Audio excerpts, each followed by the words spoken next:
The Angels Take Manhattan. I really expected more. Don't get me wrong, it was still a very good episode. The performances from Matt Smith, Karen Gillan, and Arthur Darvill were excellent. Amy and Rory's relationship is very strong and emotional here, as we see how close their bond is and the sacrifices they are prepared to make to be with each other.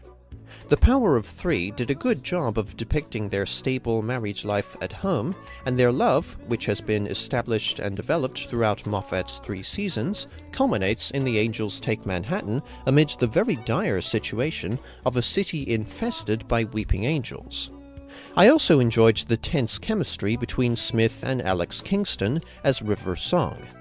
Even though I still don't quite buy River's convoluted romance with the Doctor, and find her to be a somewhat annoying Mary Sue who has outstayed her welcome, I thought that the mix of respect and friction between them, due to their nomadic lifestyles and the fact that they're never sure where they are in each other's timelines, was very realistically presented.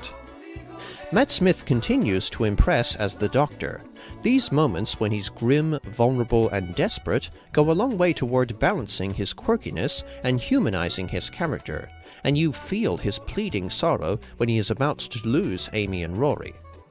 This episode had some very cool ideas, such as the Angels using a hotel in New York as a temporal battery farm, and predetermined events in the context of a published book. And it's also nicely shot and fairly chilling. The angels are still scary creatures, and the horror in this episode comes from the trapped feeling they invoke, as all of New York is their feeding ground, and the rooms in the hotel indicate that they will inevitably catch you. I also think that the episode is decently paced, as it doesn't feel slow or crammed, and I like how Moffat appears to show us Amy and Rory's departure, but then shocks us with a twist ending after putting us in a false state of security. The theme of the Doctor hating endings also pays off well with the missing page at the end. But despite all the things it does well, I would only give The Angels Take Manhattan 3.5 out of 5. This is because the ending feels very rushed, and it is too short for it to fully sink in. And there are a couple of pretty big logic fails.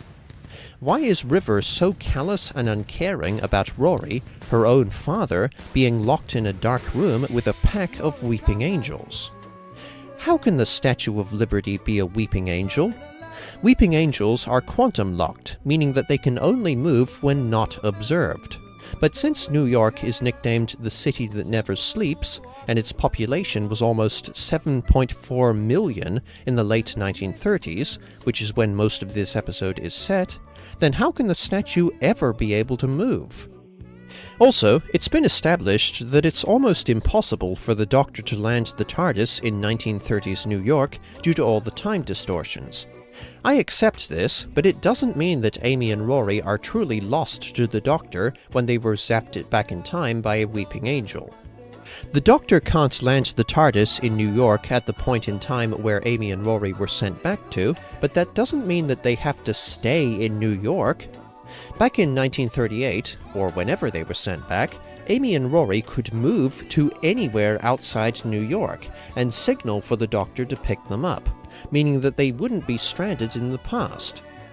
They could have done this because we see that Amy herself wrote the afterword to the book they were using.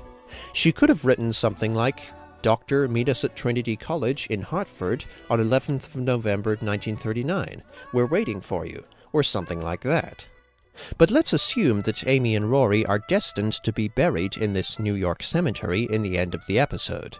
Their burial together in this cemetery, after dying peacefully of old age, may be a fixed, immutable event in time, but I think it's safe to assume that this is the only fixed aspect of this scenario. The Doctor claims that going back and rescuing Amy and Rory from 1938 would create a devastating paradox, but I don't think even he can know that for sure. I don't see any reason why the Doctor couldn't have picked up Amy and Rory from the past using the method I described before, have them live out their happy marriage lives on and off the TARDIS, as in adventuring with the Doctor and living at home from 2012 onwards, and then, shortly before they pass away, sometime I think in the 2050s, have them write instructions in their wills for them to be buried at that cemetery between the late 80s and early 90s, I'm guessing. That could have been a very poignant send-off for Amy and Rory, a funeral procession in the TARDIS, with friends and family from throughout Amy and Rory's past gathered to remember them, and the Doctor, having outlived his companions yet again, being forced to tearfully bury his best friends to prevent a paradox. Heck, Amy and Rory's fixed eventual burial could have been stretched into a multi-season plot point. If the Doctor had thought of this plan, then the fixed event would have still been fulfilled, there would have been no paradox, and Amy and Rory would never have been stuck in the past. I do like how the ending of The Angels Take Manhattan gives Amy resolution, as she had been gradually growing to accept and commit to a normal adult life, and we find out that she lived a long and happy life with Rory, but it still doesn't quite work. If the Doctor and Amy, and Moffat, had thought of the plan that I, and I'm sure many other people, have worked out, then their departure could have been easily avoided. On top of Amy and Rory's departure being too quick and rushed to carry the full impact it needed, it could have also been easily reversed.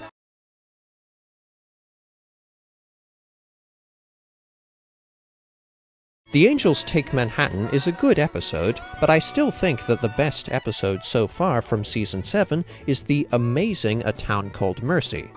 I'd go so far as to say that A Town Called Mercy is one of the best episodes since Matt Smith became the Doctor. But The Angels Take Manhattan, while pretty good, is still the worst Doctor Who episode to have weeping angels in it. The Angels Take Manhattan earns 3.5 stars out of 5. Thanks for watching. Cheers.